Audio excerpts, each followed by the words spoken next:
Domingo chuvoso, né? Para variar, eu trouxe a chuva de novo. Não sei, falaram que começou a chover ontem.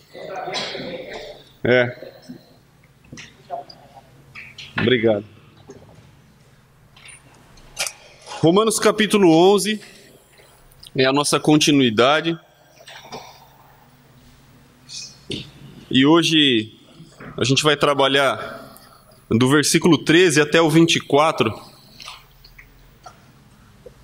E na verdade a gente está praticamente encerrando aí um bloco que Paulo vai falar de uma maneira até um pouco complexa às vezes, mas na verdade é profunda, a respeito da situação, né, dos judeus e dos gentios, a respeito da soberania de Deus, da maneira de como Deus fez ou estabeleceu a sua eleição, né? E a gente já vem estudando isso, então não precisamos levantar de novo esse tema agora.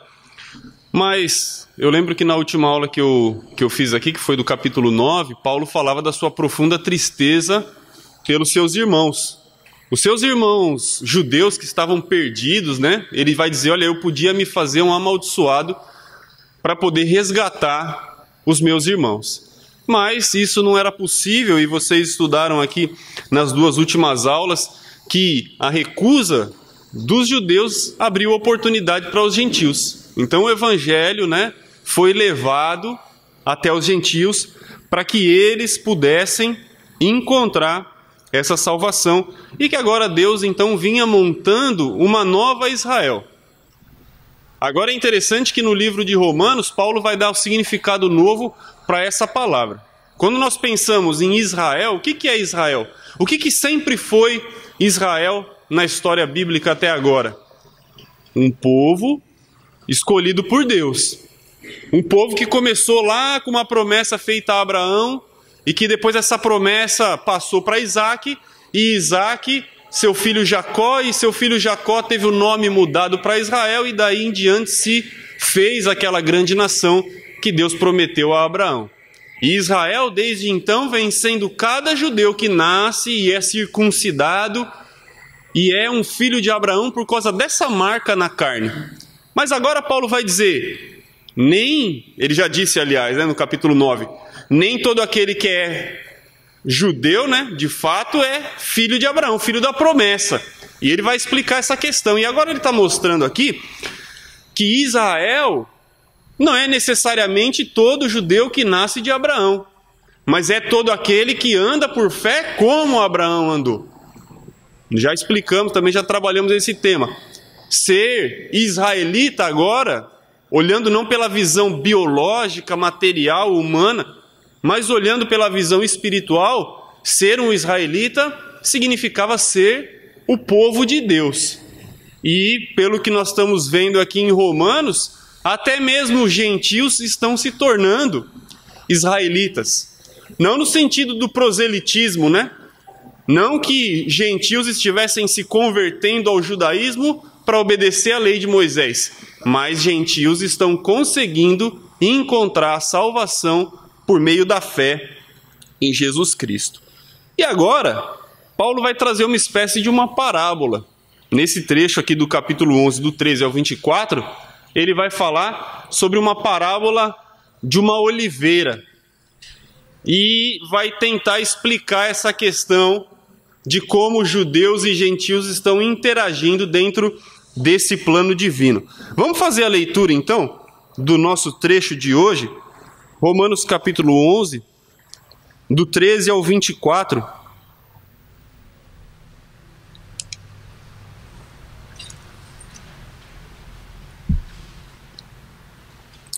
Romanos 11, do 13 ao 24. Vou começar aqui, ó. Dirijo-me a vós outros que sois gentios, visto, pois, que eu sou apóstolo dos gentios, glorifico o meu ministério, para ver se, de algum modo, posso incitar à emulação os do meu povo e salvar alguns deles. Porque, se o fato de terem sido eles rejeitados trouxe reconciliação ao mundo, que será o seu reestabelecimento, se não vida dentre os mortos? E se forem santas as primícias da massa, igualmente o será a sua totalidade. Se for santa a raiz, também os ramos o serão. Se, porém, alguns dos ramos forem quebrados, e tu, sendo oliveira brava, foste enxertado em meio deles e te tornasse participante da raiz e da seiva da oliveira, não te glorie contra os ramos. Porém, se te gloriares, sabe que não és tu que sustentas a raiz, mas a raiz a ti. Dirás, pois, alguns ramos foram quebrados para que eu fosse enxertado. Bem, pela sua incredulidade foram quebrados. Tu, porém, mediante a fé, estás firme. Não te ensoberbeças, mas teme. Porque se Deus não poupou os ramos naturais, também não te poupará. Considerai, pois, a bondade e a severidade de Deus. Para com os que caíram, severidade, mas para contigo, a bondade de Deus, se nela permanecerdes.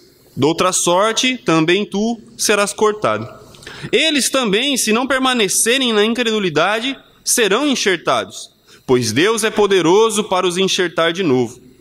Pois, se fosses cortado daqui, por natureza era oliveira brava, e contra a natureza enxertado em boa oliveira, quanto mais não serão enxertados na sua própria oliveira aqueles que são ramos naturais. É uma parábola.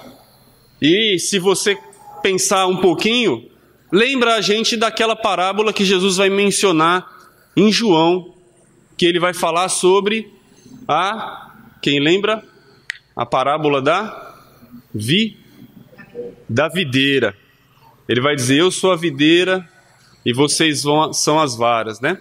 Aquele que está em mim produz bom fruto, mas aquele que não está com Jesus nada pode produzir. E naquele momento Jesus vai dizer, olha, quando vocês estão em mim, vocês vão produzir. Mas fora de mim, fora dessa oliveira que dá a vida, vocês não vão produzir nada. E Paulo aqui só está mudando o tipo de fruto, né? Agora não é mais a videira que produz a uva. Agora Paulo está falando de uma oliveira. É aquela planta que produz a azeitona. A oliva, né? O azeite de oliva que a gente conhece. A oliveira é a planta que produz a azeitona. E o tema da nossa aula hoje, para trabalhar em cima dessa parábola aqui de Paulo, é não há motivos para orgulho. Não há motivo para orgulho. Até agora, parece que os judeus estavam sendo rebaixados por Paulo, né? Olha, desde o começo do livro, a salvação não vem pelas obras da lei. A lei não pode salvar ninguém.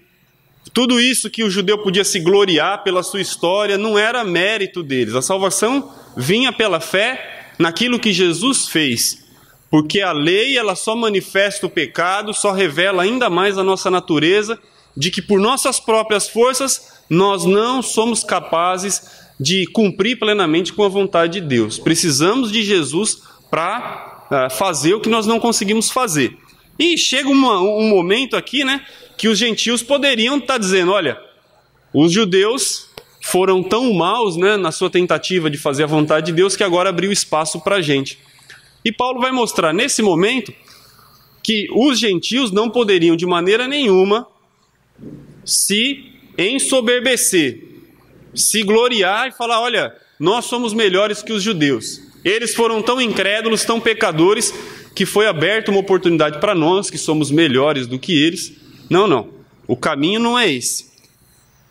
E essa aula vem nos mostrar exatamente isso. Nós vamos falar de 4 motivos pelo qual os cristãos gentios não poderiam se orgulhar. Parece que o Espírito Santo orientou Paulo justamente nesse sentido. Olha, deixa bem registrado que assim como os judeus falharam na sua história, cada gentio que também chega até Deus pode falhar. Cada um de nós também nessa caminhada pode acabar falhando. E ele vai usar então essa parábola para representar isso. Para tentar ser um pouco mais didático, eu fiz aqui uma oliveira. Eu não sou nenhum artista, mas eu acho que pode ajudar.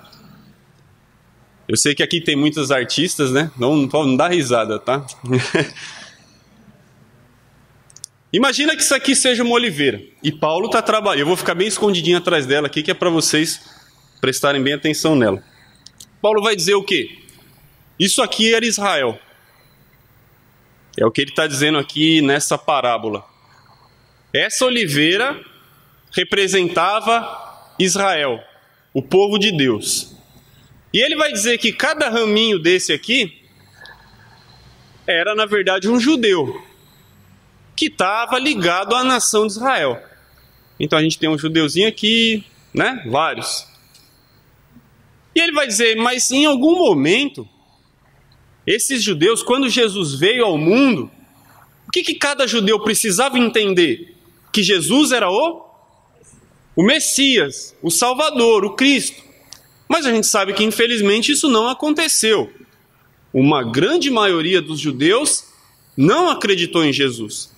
Então, o que Deus vai acabar fazendo? Se antes, para você ser povo de Deus, bastava você ser descendente de Abraão, o que Paulo está explicando até agora na carta aos Romanos é que agora, para você ser povo de Deus, você precisa ter fé em Jesus. Já não tem mais nada a ver com a circuncisão. E cada judeu que não acreditava em Jesus, ele era cortado fora desse povo de Deus. Ele era tirado fora daqui. E quando o evangelho chegou aos gentios, e os gentios, né, que a gente sabe, gentio é todo aquele que não é judeu. Podia ser árabe, egípcio, qualquer povo que não fosse judeu. O gentio que cresce em Jesus, ele seria então enxertado nessa árvore que era o povo de Deus. Então, assim, a gente não entende muito de agricultura, mas eu acho que vocês já viram isso. Só vou fazer um desenho aqui para vocês entenderem. Antigamente, o que o pessoal fazia? E é o que Jesus usa naquela parábola da videira, né? Você tinha uma planta aqui, e ela tinha os seus ramos aqui, né?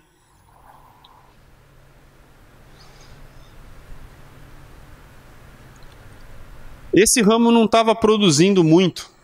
Então o que você fazia? Você vinha aqui e fazia um corte aqui e tirava fora esse raminho que não produz.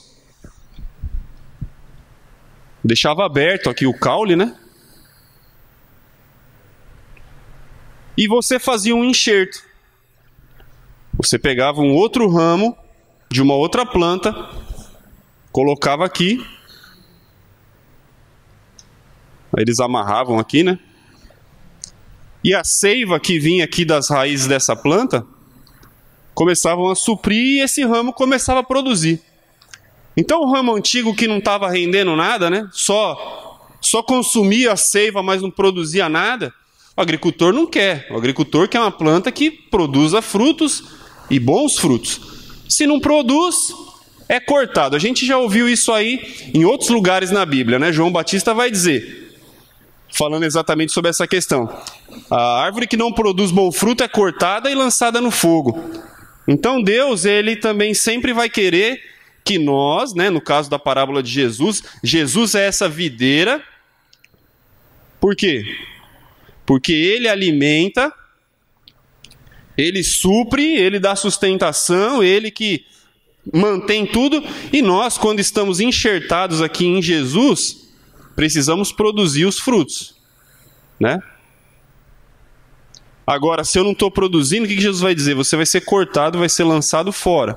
E Paulo aqui está usando o mesmo exemplo, mas agora ele não está falando mais de videira, ele está falando de uma oliveira. E ele está falando que essa oliveira aqui é Israel, é o povo de Deus.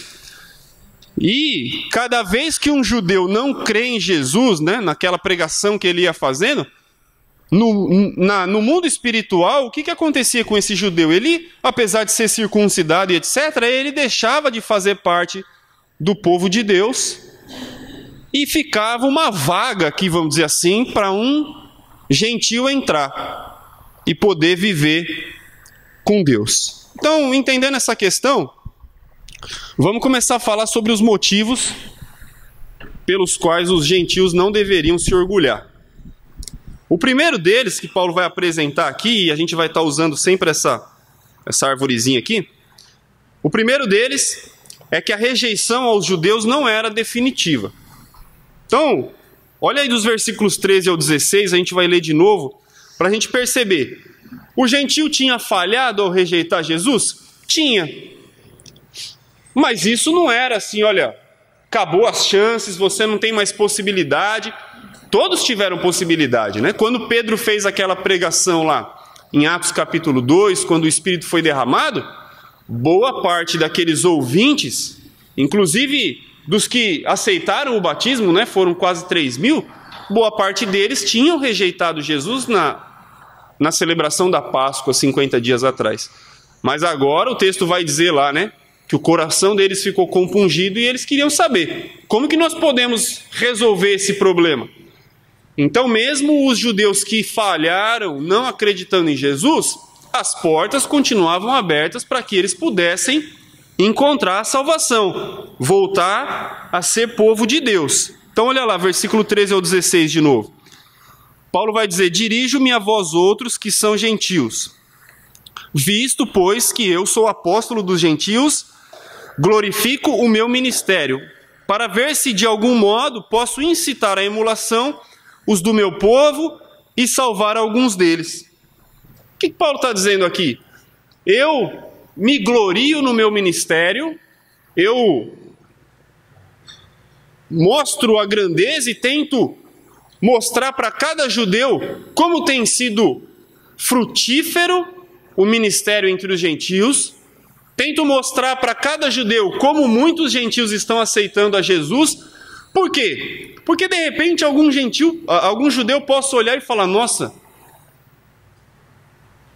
eu quero participar dessas bênçãos aí que os gentios estão participando, né? Ele vai dizer, na tentativa de incitar uma emulação. Outras traduções aí vão falar um ciúme, né? Então, de repente, o judeu que numa primeira instância tivesse rejeitado Jesus, agora ele podia olhar aqueles gentios ali felizes na esperança da salvação, o judeu pudesse olhar e sentir algum ciúme e falar: olha, eu também quero essa esperança, eu vou crer nesse Messias, eu vou acreditar nessa mensagem de que Jesus é o grande prometido desde o princípio, desde a época dos profetas. Então, Deus ainda se preocupava com os judeus. Deus não tinha fechado as portas para os judeus. Eles ainda tinham possibilidade de acreditar. A esperança de Paulo, em cada momento que ele chegava numa cidade de gentios, era pregar e os gentios se converterem e os judeus puderem olhar para aquilo lá e também quererem ser participantes da igreja, né, da aliança do Novo Testamento. Mas a gente sabe que infelizmente não era assim. Então, o que ia acontecer aqui?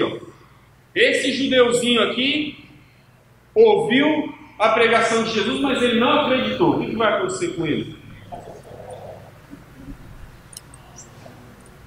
Cortado. Esse judeu aqui, ele é povo de Deus agora? Não, não é. E Paulo foi e pregou em outra cidade. Eu vou pro lado de cá. E esse judeuzinho aqui também, o ramo de Israel, não acreditou em Jesus. O que vai acontecer com ele? Vai ser cortado. Esse judeuzinho aqui creu. O que acontece com ele?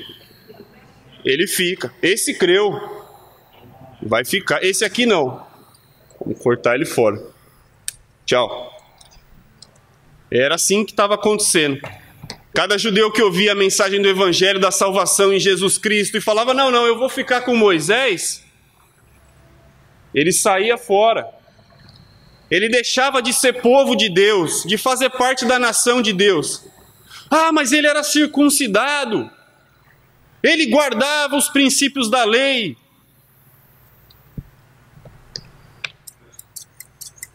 O que Paulo está tentando mostrar até agora é que a salvação só tem uma forma da gente alcançar. É através de Moisés?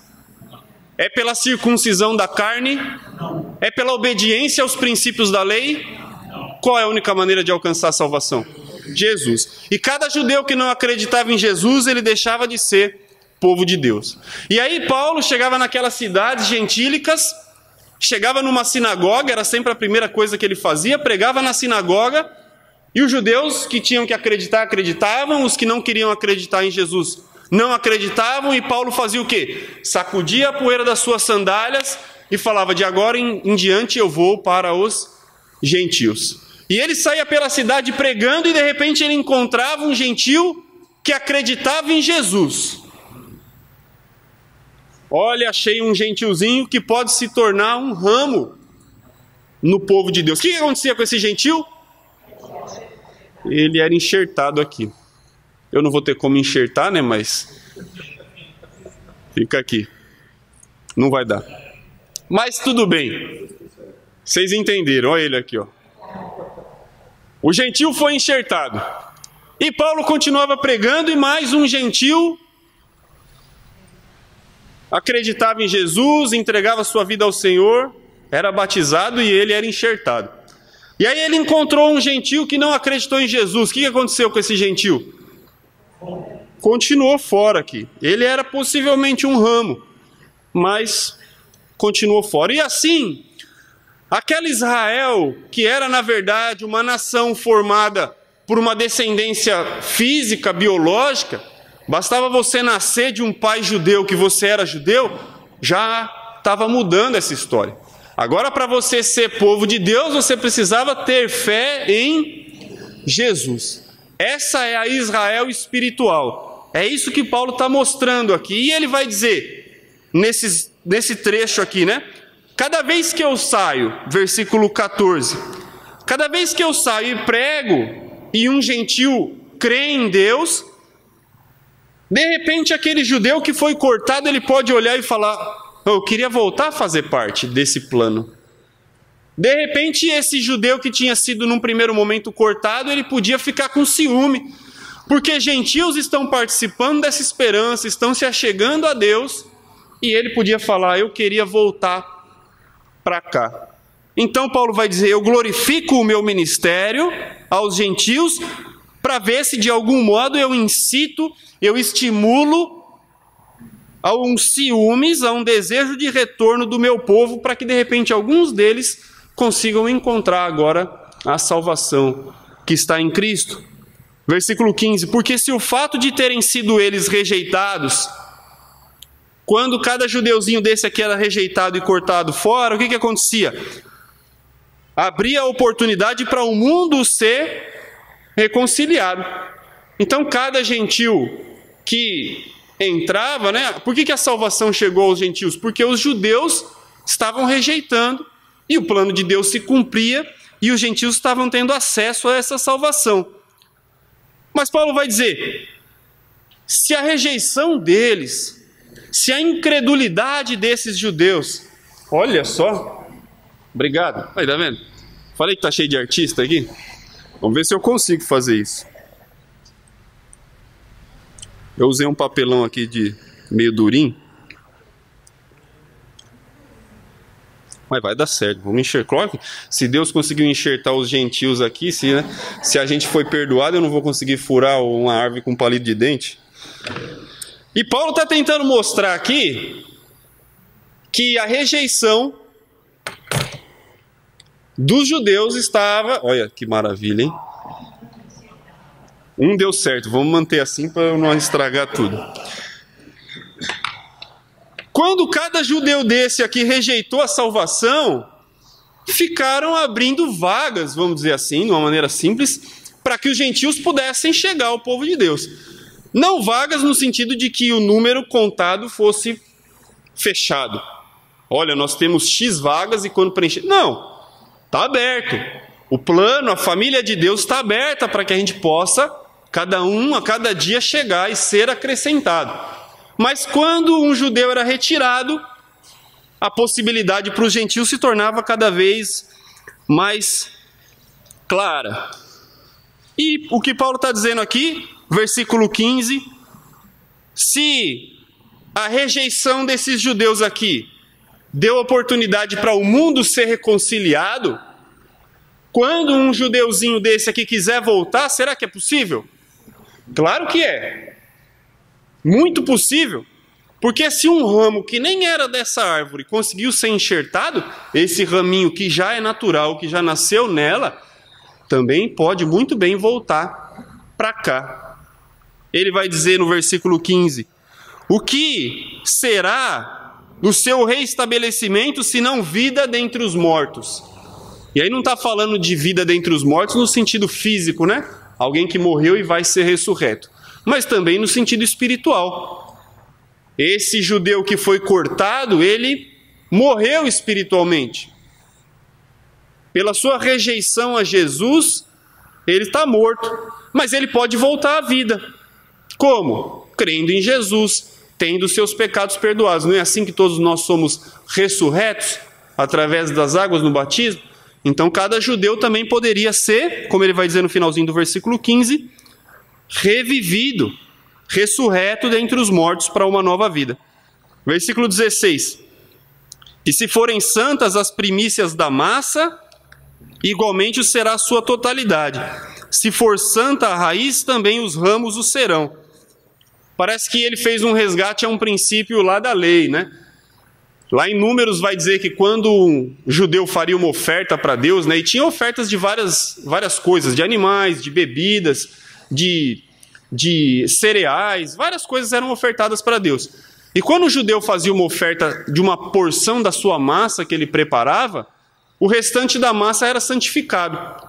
Então é como se você separasse um pouco do todo que você preparou e fizesse uma oferta a Deus. E aquele todo era santificado por conta daquela oferta.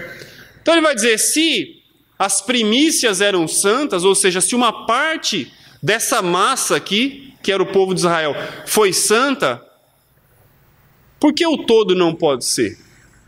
O todo pode ser. Versículo 16 nós estamos lendo. Se forem santas as primícias da massa, igualmente o será a sua totalidade. Se for santa a raiz, também os ramos serão. Olha, então tem uma raiz aqui mesmo. E Paulo está dizendo que essa raiz ela foi santa. A gente sabe que a raiz é onde começa a árvore, né? Ela começa pela raiz e vai crescendo. Então, se essa árvore aqui nós estamos dizendo que representa a nação de Israel, aonde foi que a nação de Israel começou? Falamos no começo. Quem foram os personagens que deram início a essa nação? Abraão, Isaque e Jacó. Então ele vai dizer, as raízes eram santas? Eram. Abraão não foi um homem santo, nós podemos dizer assim, o pai da fé, alguém escolhido por Deus. Isaque, não eram? Homens que tinham as promessas de Deus, não foi por aqui que começou a nação de Israel?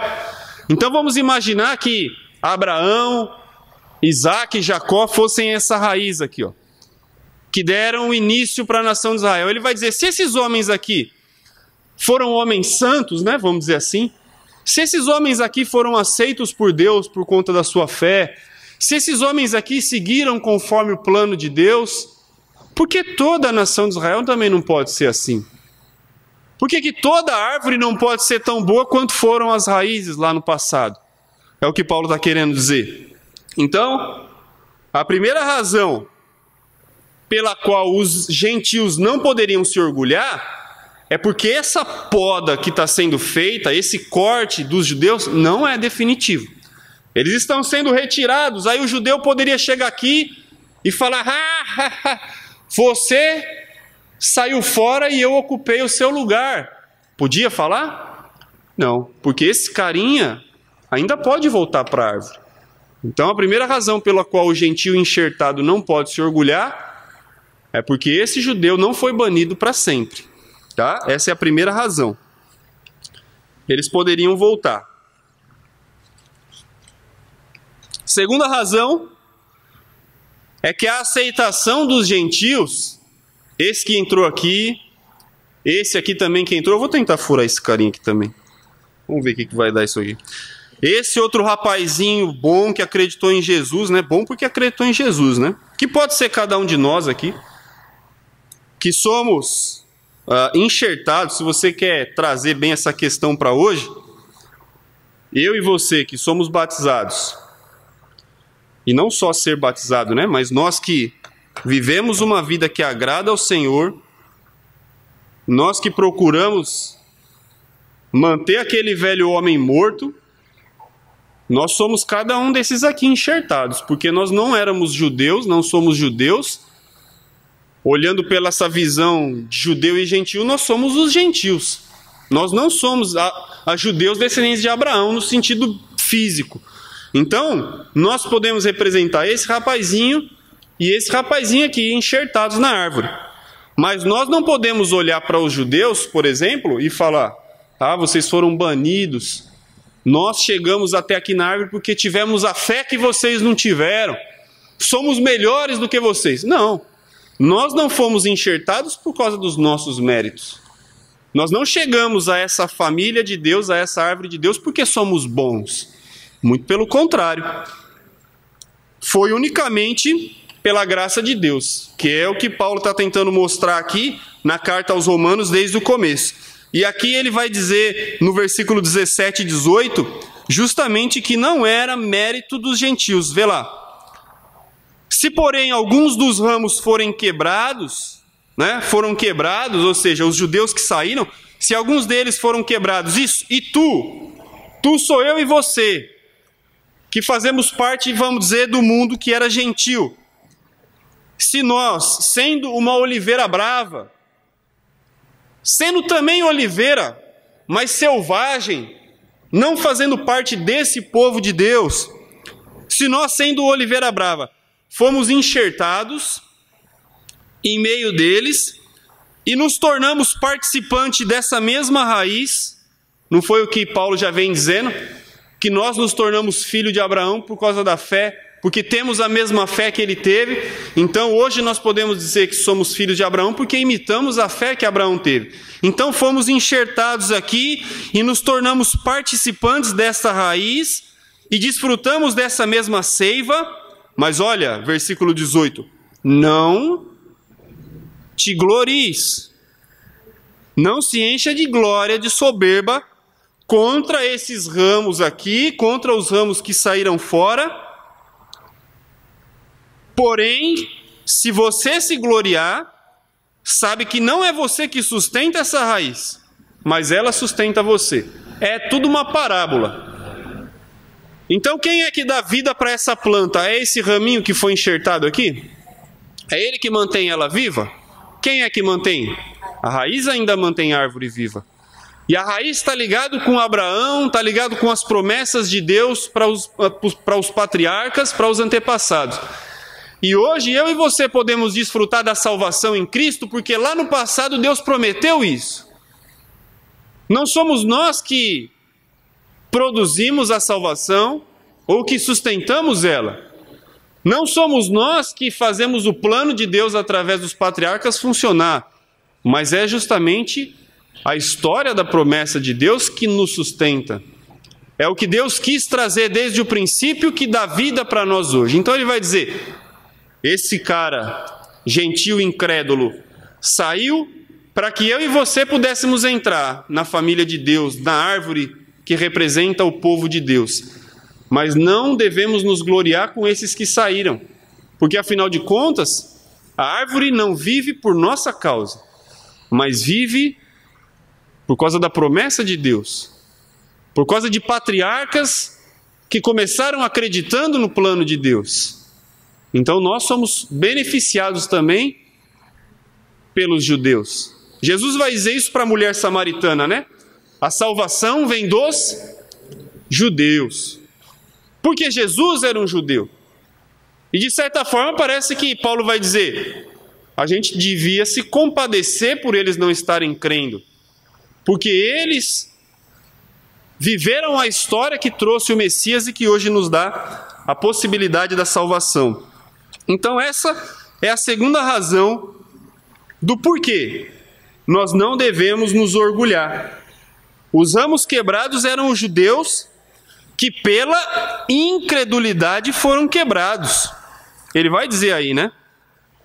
Eles foram quebrados por sua incredulidade, por sua rejeição.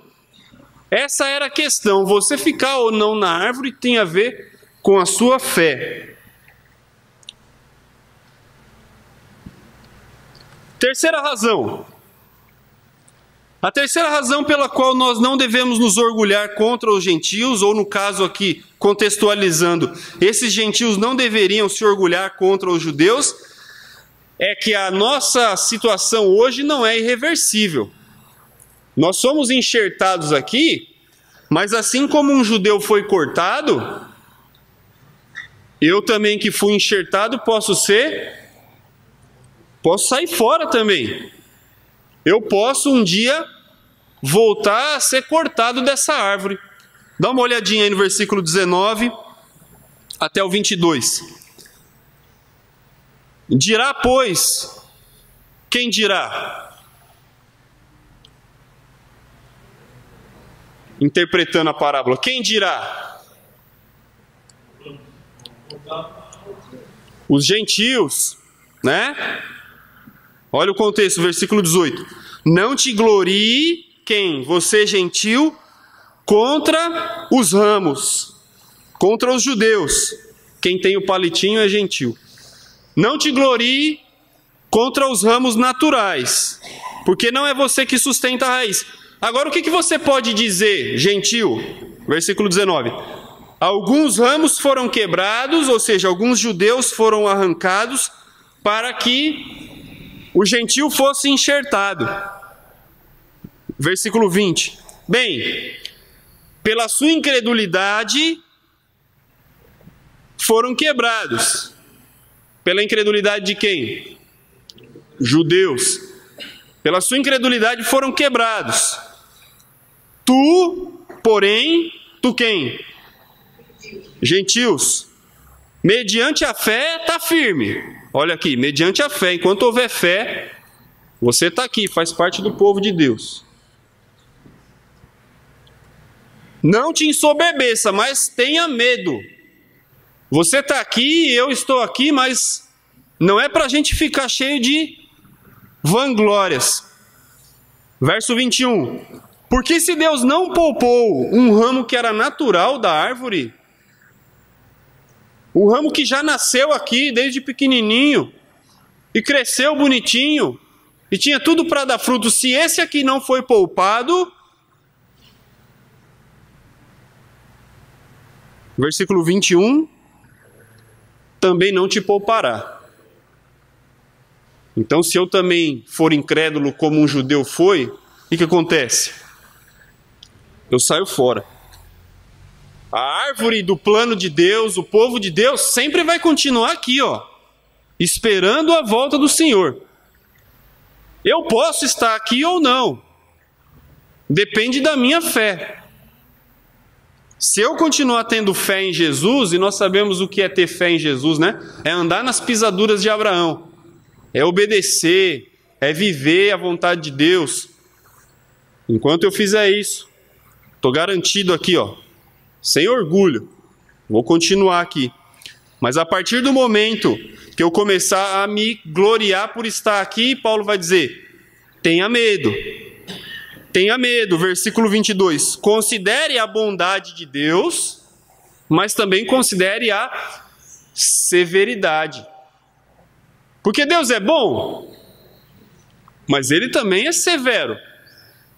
Em que sentido de severidade? De maldade? Não. De justiça. Porque Deus é justo também.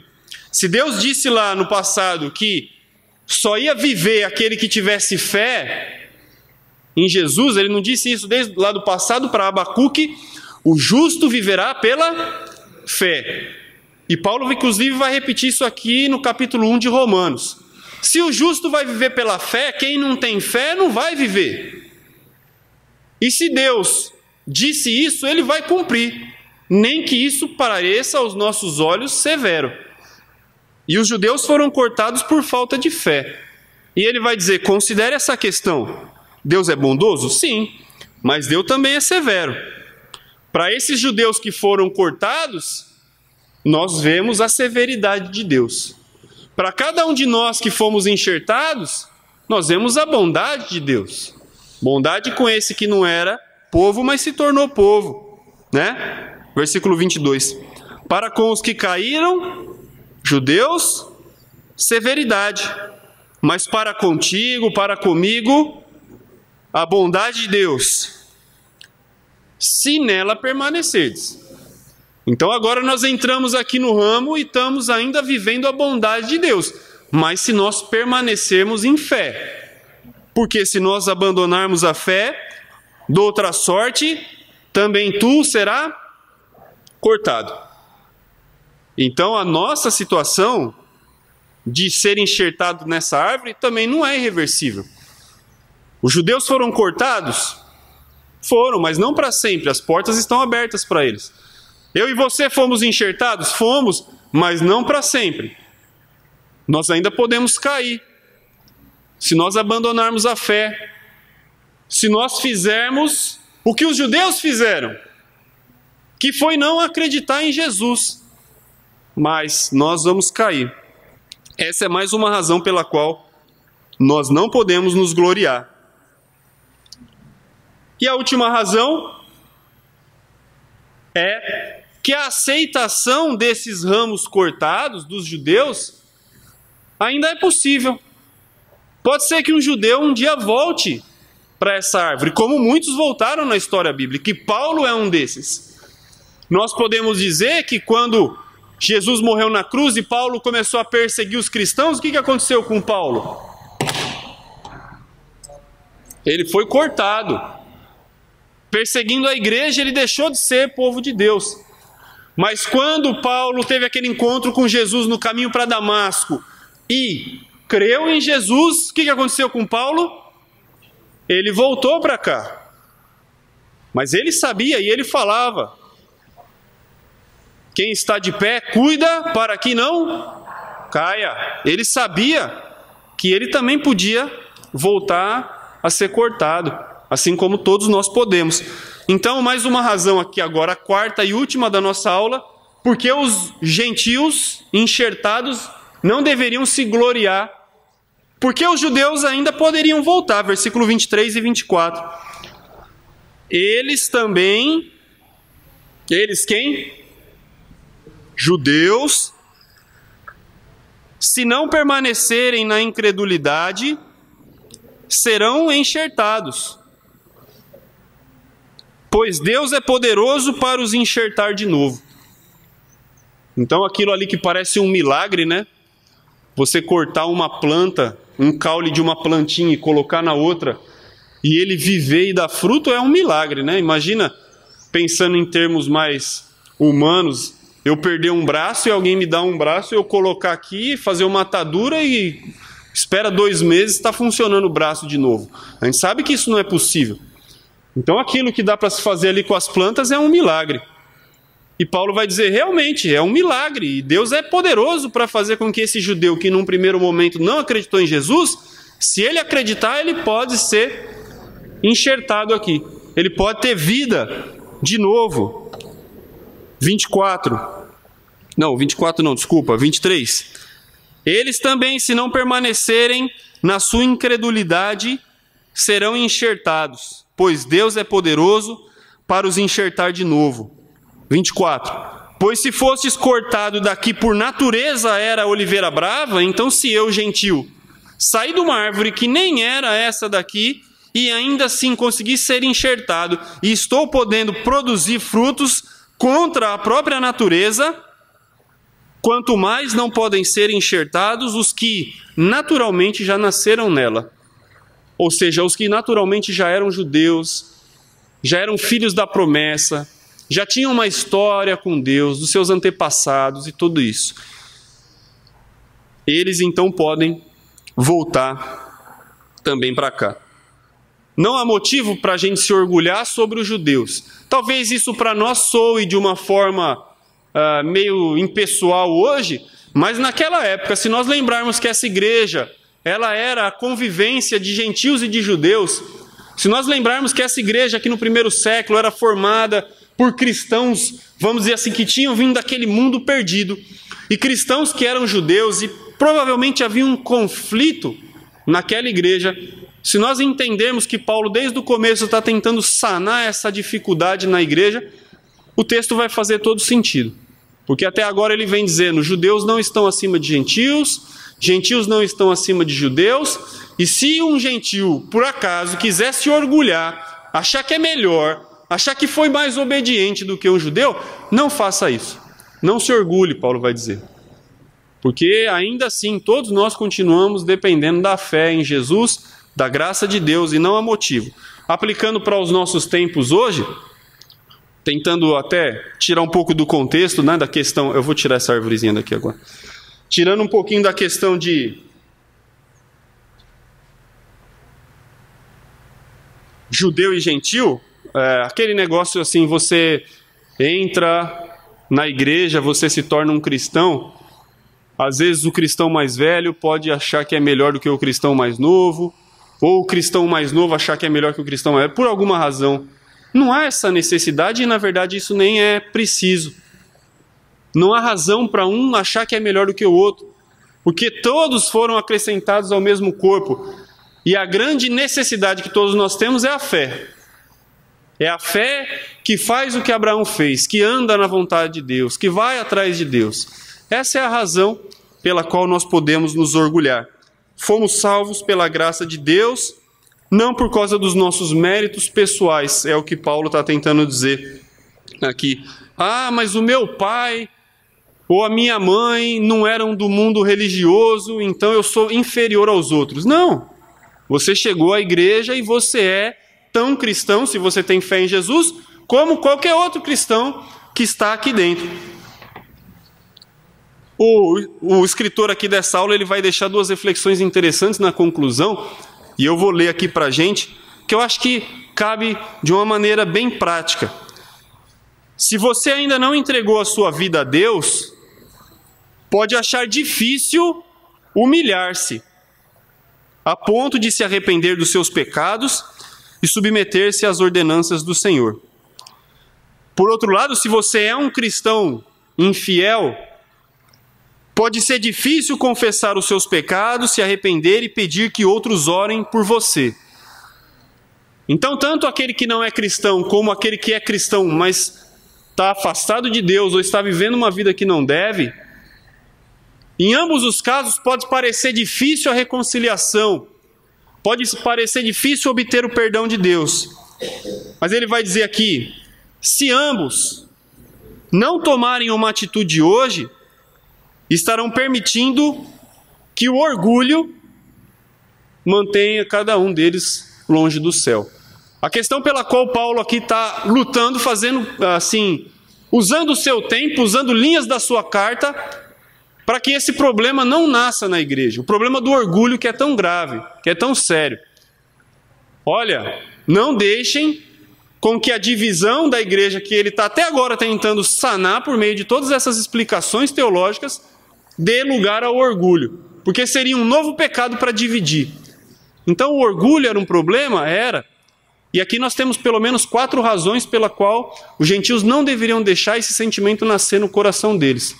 E trazendo para os nossos dias, então, se o orgulho é um problema tão grande, se eu estou longe de Deus, se os meus pecados estão me afastando de Deus, se eu não entreguei por algum motivo a minha vida a Deus, a razão de tudo isso ainda também é o orgulho.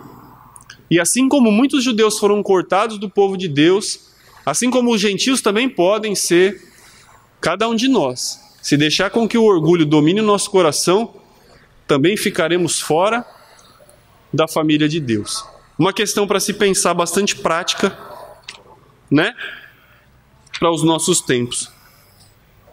Pessoal, alguém tem alguma pergunta? Por favor, tenham alguma pergunta. Participem de alguma forma. Fala aqui.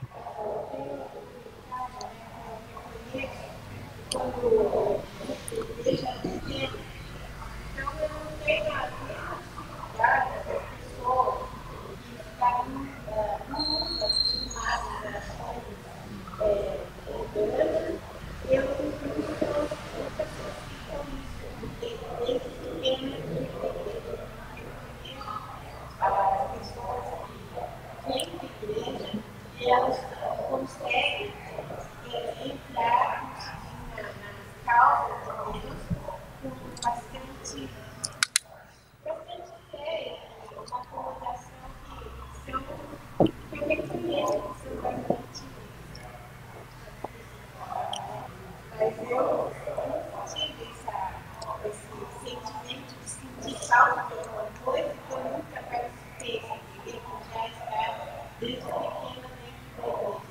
Entendi.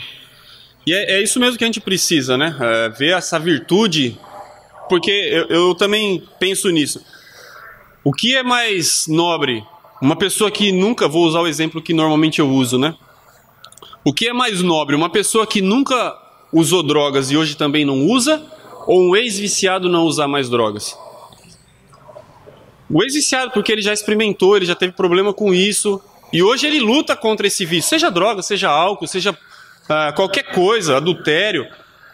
Então ele já provou e hoje é uma luta. Aquele que nunca provou, ele não faz, mas ele não luta, porque aquilo na verdade nunca nasceu dentro dele. Então, de certa forma, é muito mais virtuoso aquele que se mantém limpo depois do vício. E como você falou, quem nasce na igreja, de repente não experimentou algum tipo de pecados que outros já experimentaram. E aí qual que é a nossa atitude, né? Eu estou desde pequeno na igreja, eu sou melhor do que você? Não. O que chega também tem virtudes, porque luta contra algumas dificuldades grandes na vida, mas permanece, né, fiel. Então nós precisamos conseguir sempre enxergar nos outros essas virtudes que fazem com que a pessoa mantenha a sua fé. É justamente isso que Paulo quer, que a gente tenha esse sentimento em ver nos outros a grandeza da fé deles e da maneira como eles conseguiram se achegar a Deus. Não ver a nossa grandeza sobre os outros, né? Perfeito. Fala, seu Valdir.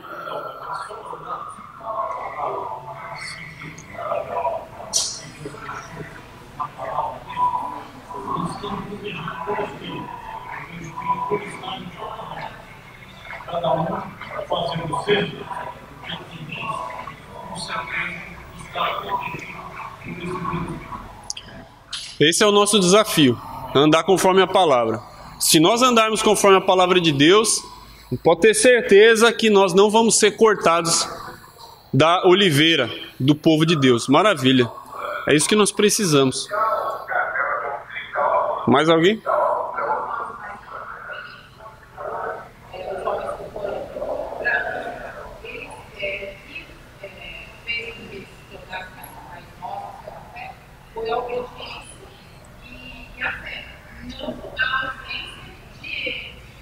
Isso. Exatamente.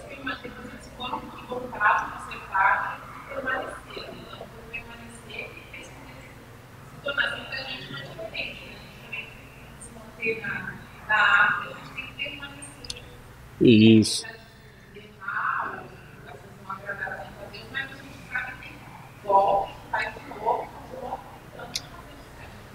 Exatamente. As raízes, né?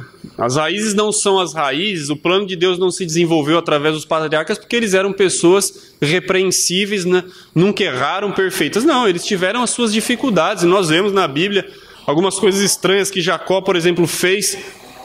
Mas é justamente essa disposição de viver, né? Como Paulo vai colocar aqui os dois atributos de Deus, a bondade e a severidade. Nós precisamos nos esforçar para viver a bondade de Deus.